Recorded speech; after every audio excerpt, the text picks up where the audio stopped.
What's going on, Neon Nation? Welcome back for some more Cyberpunk 2077 news. In today's video, we'll be going over a ton of new Cyberpunk 2077 details and news items, including a ton of new gameplay elements, the Bozo gang, Daemon Programs, skills and perks, religion being involved, and clarification on how it will be implemented, Keanu Reeves almost being cast in another game, pre-order bonuses, and much more. First up, we have an interview from our good buddy Andre from NightCityLife, a German Cyberpunk 2077 fan site, who sat down with Tost, the senior level designer at CD PROJEKT RED, to talk specifically about hacking. I do recommend you guys check this site out, and even if it is in German, you guys can always right click and translate it to English, although it won't be perfect. The first question was about just how many things in the world of Night City that we could hack. With the E3 demo including a large variety of environmental tech to hack, like the weighted training bench and the training bot, they wanted to find out if hacking things like phones, ATMs, and billboards would be viable. Miles responds with yes, and that it will go beyond quests as it is an open world game. If you guys want to hack an ATM, you first must find the access point, which controls the machine. Certain hardware can be instantly hacked, but only when it's connected to the network, and you will have to gain access to that first. Access points have to be found through detective work a lot of the time, which is reminiscent of finding clues with Geralt's Witcher senses, and is likely tied to the Kuroshi optical scanner in a very similar way. Miles also references something akin to quote-unquote hacker mana, where to perform a certain hack, you need to consume certain points.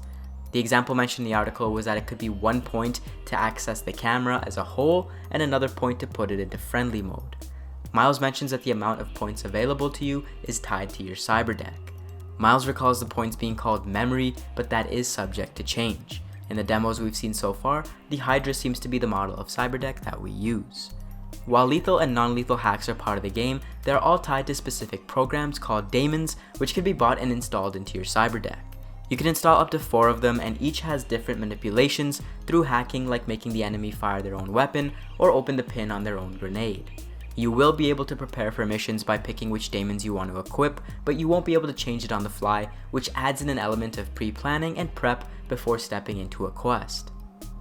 Next up, we have news that Keanu Reeves was almost cast in another AAA title coming out next year, which may have impacted him even being in Cyberpunk 2077 as the snarky rocker boy Johnny Silverhand.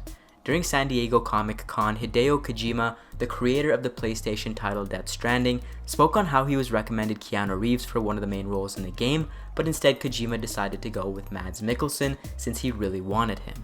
I think just based on the nature of both of these games, this was a good decision on his part.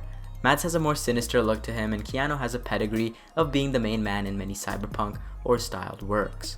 Now, I'm sure there's a scenario in a parallel dimension where this isn't the case and Danny DeVito is V, Mads Mikkelsen is the Teletubbies baby son, and Keanu Reeves is the CEO of Activision, but hey, I think for this planet and dimension, we've done just fine. Next up, we have some more details from NightCityLife and Miles Tost. Now, at this point, we all know that the Voodoo Boys are of Haitian descent and have taken refuge in Pacifica. We also have further details that they have moved to the US because Haiti is underwater due to global warming. The Voodoo Boys of 2077 are not precisely the frat boy drug lord terrorists of 2020, and Miles clarifies that this is 50 years in the future and it is the same timeline, but there is a lot going on with the Voodoo Boys. He also drops a hint that the Voodoo Boys don't actually call themselves that, rather it's a name given by others to the group. Internally though, they have a name for themselves. When asked about the sadistic killer clown gang in 2020, the Bozos making a reappearance, all Miles has to say is "we will see" and smiles. Take from that what you will. When it comes to Pacifica itself, it seems like you can go to the abandoned amusement park seen in the background of some of the gameplay footage, as well as the postcards from Pacifica in the collector's edition, but Miles mentions he's not sure if you can ride any of the rides. Now, if you guys are wondering if there will be pre-order bonuses and things of that nature for Cyberpunk 2077, fear not, there will not be, and CD PROJEKT RED has clarified that everyone will get the same game, and pre-order bonuses are not something that they do. Next up, we have a ton of details about Cyberpunk 2077 that we have yet to cover. We won't go over repeated points from this article that I've made mention in previous videos, so if you want even more details, I suggest watching these 2 videos to catch you up to speed on all of the gameplay mechanics and deets from Cyberpunk 2077 that we have learned recently. Let's go over some of the newer points. In Cyberpunk 2077, you can have a conversation with an NPC without leaving your bike or car, and it will still be in first person and using their new dynamic dialogue system. Merchants will offer unique items and discounts at specified periods of time.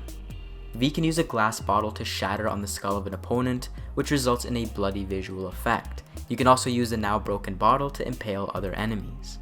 When it comes to the dynamic dialogue system, there is a moment in the E3 2019 demo where you're talking to Placide, a Voodoo Boys higher up, and a henchman walks in. If the henchman catches your gaze and you break eye contact with Placide, it will have an impact on the conversation. When Placide forces V to connect to his network, you can interrupt the process if you have the Street Kid backstory option.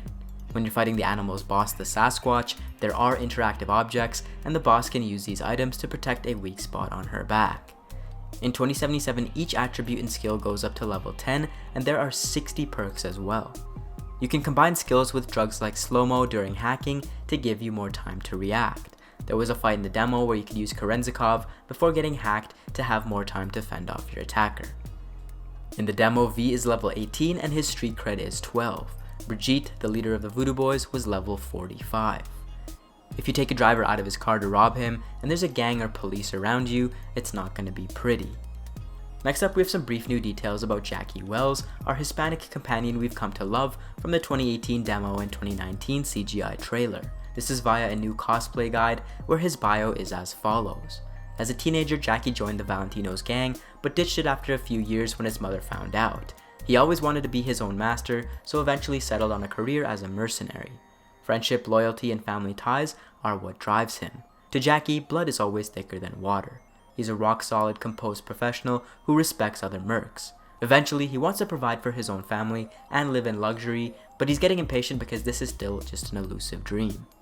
Honestly, he sounds like a total bro, and the part about him ditching the gang life because he was scared of getting an ass whooping from his mama is pretty funny as well. Next, we have some clarification on what exactly CD PROJEKT RED meant when they brought up the fact that religion will be present in the game last week, and clearing up some misconceptions about statements that they've made on how they will address religion in the world of Night City. In a recent Polish article, a comment from Mateusz Tomaszkiewicz seemed to say that they will not avoid the topic of religion even if it offends the sensitivity of some. In follow-ups, this seemed to include Christianity and potentially other religions. CDPR has since clarified that they don't want to avoid religion because it makes the world more authentic and the choices you make are up to you. When it comes to religious themes or religion included in quests, however, CD PROJEKT RED will make sure that there was no disrespectful elements here. I trust that they'll do things tastefully and not really rub too many people the wrong way. Thanks for watching, guys, and for everything and anything Cyberpunk 2077, join Neon Nation by subscribing to the Neon Arcade.